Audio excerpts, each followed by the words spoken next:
If you're waiting for home prices to crash or mortgage rates to plummet before making your move, the latest 2025 forecasts might surprise you.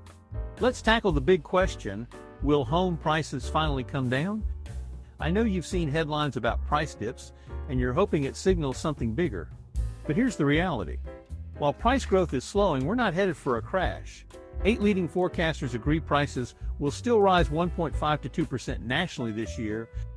Some markets are seeing small decreases, but we're talking an average of just 3.5%. Compare that to the nearly 20% decline in 2008. It's not even close. Plus, home prices are still up 55% nationally compared to 5 years ago. Now, mortgage rates. If you're waiting for a significant drop, you might be waiting forever.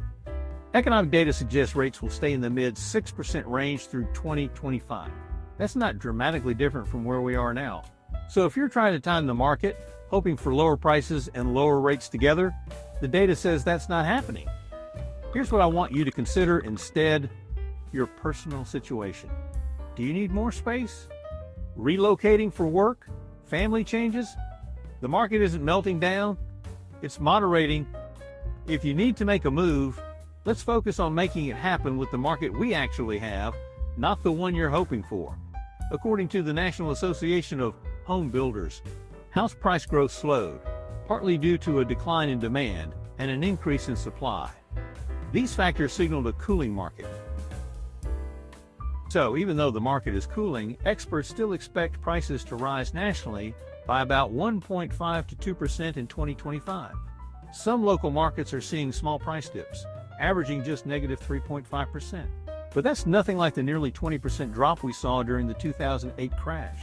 And when you look at the bigger picture, home prices are up 55% nationally compared to just 5 years ago, according to the Federal Housing Finance Agency. The takeaway? Prices aren't crashing. They're expected to keep climbing, just not as quickly. But remember, every market is different. It's smart to lean on a real estate professional to see the latest price trends in your area. According to Yahoo Finance, if you're looking for a substantial interest rate drop in 2025, you'll likely be left waiting. Rates will be on par with what we see today. In other words, most experts expect rates to remain in the sixes, with projections showing them settling in the mid-6% range by the end of the year. So, if you need to move, let's talk about how to make it happen, rather than waiting for rates to drop. Working with an expert who keeps an eye on all the economic factors that influence mortgage rates is essential this year. So, whether you're buying or selling, this market requires strategy, not guesswork. The bigger picture is one of moderation, not a meltdown. Bottom line, if you want to make a move, focus on your personal situation, not just the headlines. Work with a real estate pro who knows how to navigate the shifting conditions in your local market. Let's talk about what's happening in our area and build a plan that works for you.